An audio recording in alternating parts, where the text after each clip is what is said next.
Olha, hoje a gente vai mergulhar de cabeça numa daquelas histórias que, mesmo sendo super antigas, parecem que foram escritas ontem.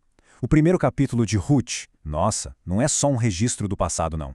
É um drama, e um drama pesado, sobre o que acontece quando a vida te empurra para o limite. Sabe, é uma história sobre perda, sobre a decisão de ter que deixar tudo para trás, e sobre uma lealdade tão radical que desafia qualquer lógica. E o palco de tudo isso é um lugar com um nome que é pura promessa: Belém. Em hebraico, se a gente for traduzir, Beit Leém quer dizer literalmente casa do pão. Pensa só, um nome que já te faz imaginar fartura, segurança, um lugar onde, em tese, ninguém deveria passar fome. Só que aí vem a pergunta que vira a chave de toda a história. Mas e o que acontece quando a casa do pão fica sem pão?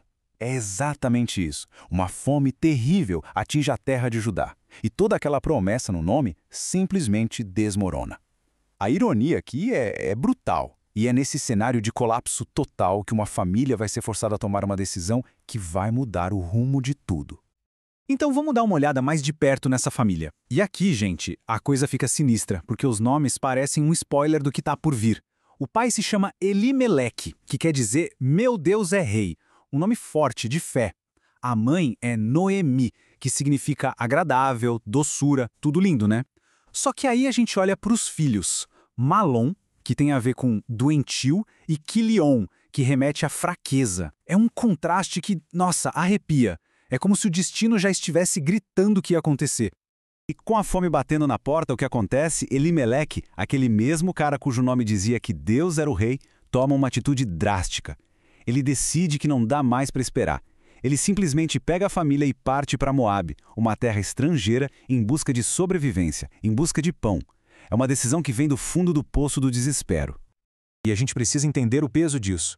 Ir para Moabe não era como, sei lá, se mudar de um estado para o outro. Não mesmo. Era virar as costas para a terra prometida, para o centro de toda a sua fé e cultura, para ir viver no meio de um povo que era visto como pagão, os moabitas. Isso só mostra o tamanho do buraco em que eles estavam. A fome era tão grande que fez um homem colocar em jogo a própria alma da família para não morrer de fome. E aquilo que talvez eles pensaram que seria só um refúgio passageiro, acaba virando uma década de puro pesadelo. A busca por pão em Moabe custou tudo. Primeiro, o próprio Elimeleque morre. Aí os filhos dele, Malom e Quilion, se casam com mulheres de lá, Orfa e Ruth. Talvez um sinal de que a vida continuava, né? Mas não. Cerca de 10 anos depois, os dois filhos também morrem. A tragédia não veio aos poucos. Ela simplesmente engoliu a vida de Noemi. O saldo final para Noemi é desolação total. Imagina só a cena. Ela é uma mulher já com uma certa idade, viúva, sem nenhum filho, numa terra que não é a dela. Naquela época, naquela sociedade, uma mulher assim, sem um homem para cuidar dela, estava fadada à miséria, a ser completamente invisível. Ela não perdeu só o marido e os filhos. Ela perdeu a segurança, a identidade, o lugar dela no mundo. E a dor de Noemi é tão, mas tão profunda, que ela chega a rejeitar o próprio nome. Quando ela finalmente volta para casa, ela fala para o povo: parem de me chamar de Noemi, de agradável. Podem me chamar de Mara, que significa amarga. Cara, isso é muito forte. É uma declaração de como o sofrimento pode quebrar a gente por dentro, a ponto da gente não se reconhecer mais, sentir que a dor mudou quem a gente é. Só que no meio de toda essa amargura, surge uma faísca de esperança. Chega a notícia de que a fome lá em Judá acabou. Para Noemi, é a única coisa que ela pode se agarrar. Então ela decide: vou voltar. Voltar para casa, mesmo sem nada, de mãos abanando. E exatamente nessa viagem de volta que a história vai ter a sua virada mais importante.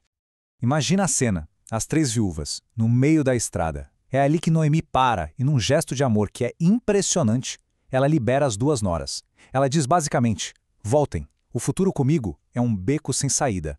Vão para casa, tentem recomeçar. É um amor que abre mão. E depois de muito choro, Orfa faz isso. Ela dá um beijo de despedida e volta para Moabe.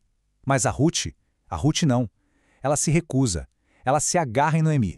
E aqui, gente, está o coração do capítulo. Duas mulheres, exatamente na mesma situação, tomando decisões completamente opostas. A decisão da Orfa é a lógica, a racional. É pensar em si mesma, voltar porque é seguro, porque ela conhece. E, sinceramente, quem pode julgar? Mas a escolha da Ruth é outra coisa. É uma escolha que não faz sentido nenhum, é quase uma loucura. É a lealdade acima de tudo, um verdadeiro salto no escuro rumo a um futuro totalmente incerto, ao lado de uma sogra que se autodenomina amarga.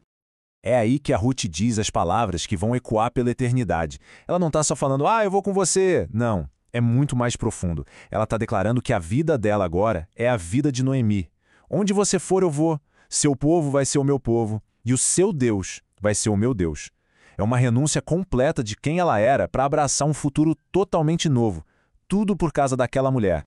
E para não deixar nenhuma dúvida, ela finaliza o juramento de um jeito avassalador. Ele invoca o nome do Deus de Israel, o Deus de Noemi, e pede para que ele a castigue severamente se ela quebrar essa promessa. Pensa na dimensão disso. Uma mulher de Moabe que cresceu com outros deuses fazendo um juramento em nome do Deus de Israel. Isso vai muito além da lealdade. É uma conversão de fé que acontece ali, no meio do nada, no ponto mais baixo da vida delas. Então, as duas seguem viagem, sozinhas. A chegada em Belém causa um alvoroço. A cidade inteira para olhar. Todo mundo se lembrava da Noemi que saiu dali cheia, sabe? Com o marido, com 2 filhos, e agora eles veem uma mulher que volta vazia, acabada, só com uma nora estrangeira tiracolo. É a imagem da dor, a exposição pública de uma década de perdas que aconteceram longe de todos.